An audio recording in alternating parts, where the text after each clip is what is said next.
Hi, my name is Tony, and this is Every Frame a Painting. The other day, someone asked me to describe my editing process. So I started talking about organizing footage and doing selects, and she said, no, your actual process. Like, how do you know when to cut? And I couldn't describe it at all. Like a lot of editors, I cut based on instinct. Nothing gets in the way of the editing process. It's the process of your thinking. I don't cut from what I call knowledge. I have to come into and I have to feel it. It's the same way for me. I have to think and feel my way through the edit. So today, I'd like to talk about that process. How does an editor think and feel?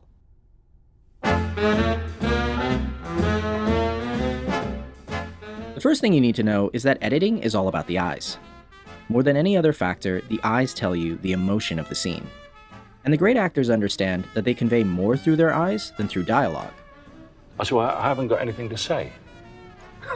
So he said, what do you mean you haven't got anything to say?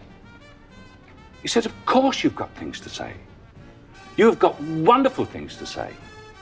But you sit there and listen, think of these extraordinary things to say. Elliot, sweetheart, have you tried these? These are wonderful. And then decide not to say them. That's what you're doing. And when I'm watching footage, this is what I'm looking for. Moments where I can see a change in the actor's eyes, like when he's making a decision. Shots like these are powerful because they work so well with other shots. For instance, when we cut from his eyes to what he's looking at, it tells us, without words, what he's thinking. The next concept was really hard for me to learn. Emotions take time. When we watch people on screen, we feel a connection to them. And that's because we have time to watch their faces before they speak. 好啊，我唔阻你啦。 And time to watch them afterwards.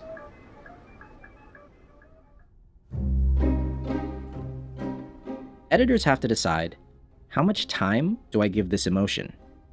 So let's try an exercise. Look at this shot. What do you feel while watching this?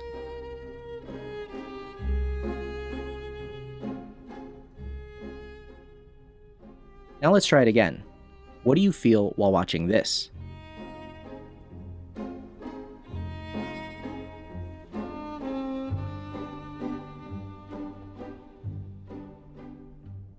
Was it a different emotion? Editing is full of decisions like these, where 4 seconds makes a big difference. And these choices are difficult. There are no right answers. Some emotions play better if you see them in a single, continuous shot. 现在吃得也开心，侬讲是伐？係啊。哎，过来坐一下。 But other emotions play better over multiple shots, so you can build up and come down. Consider this scene where Luke Skywalker tests his skill. To make this simpler, let's just focus on how long each shot is held for. Notice that as we build, each shot gets shorter and shorter towards the climax.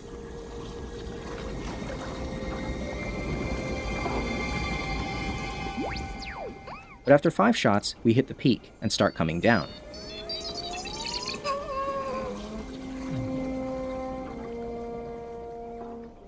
Not only are the shots getting longer again, they're actually held for longer than they were the first time. And this whole sequence spends about 15 seconds going up, but twice that amount coming down, so that we, the audience, have time to feel Luke's failure. I can't. It's too big. But what happens if you shorten this timing?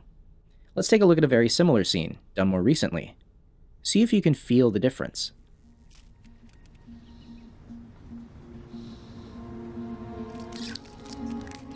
You can do it, Scott. Come on. They're not listening to me. Did you believe that emotion? Because in this scene, Scott's failure took 30 frames. By comparison, Luke Skywalker's failure took 30 seconds. People aren't machines. We need time to feel the emotion. And if the movie doesn't give it to us, we don't believe it. And I'm finding in movies recently that I've seen a lot of things I don't believe. I think people are sticking stuff out there and asking you to believe it, but they're not making you believe it. And making it believable is really hard. Let Red go. Because timing is not a conscious process. You're just responding to the fact that every shot has a natural rhythm.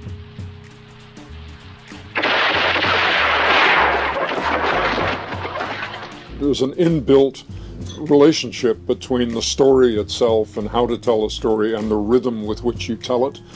And editing is 70% about rhythm.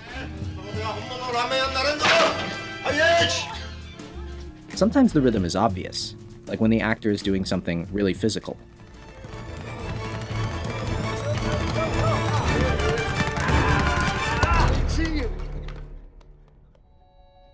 But other times it's quite subtle. For instance, the rhythm of people walking back and forth. Or the rhythm of a restaurant with cooks, customers, waitresses. These rhythms are closer to what we feel in everyday life, and I actually think they're harder to edit. But if you watch anything over and over again, you eventually feel the moment when the shot wants you to cut.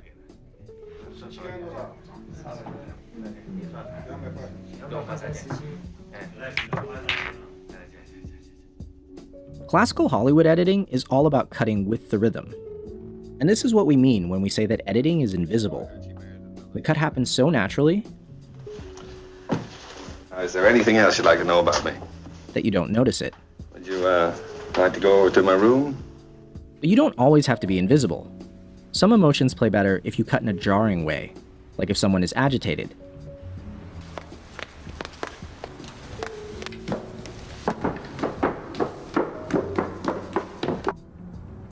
And other moments play better if you actually cut to make the audience uncomfortable.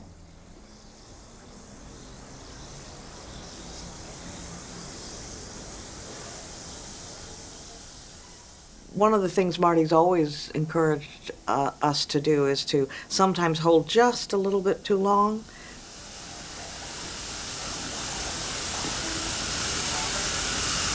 And then make a cut if it's justified. What really matters is, what reaction do you want from people?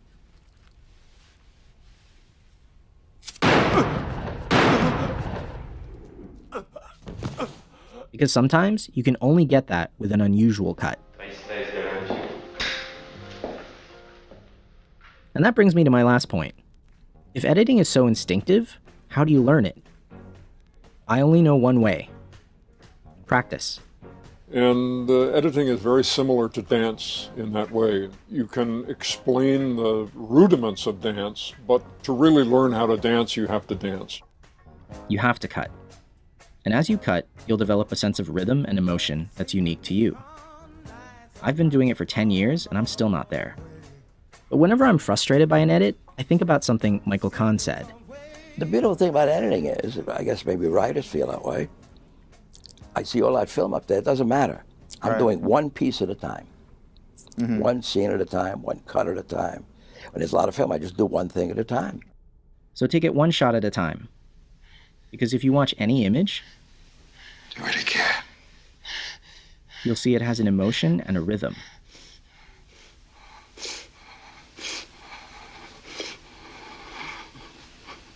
And you have to feel when to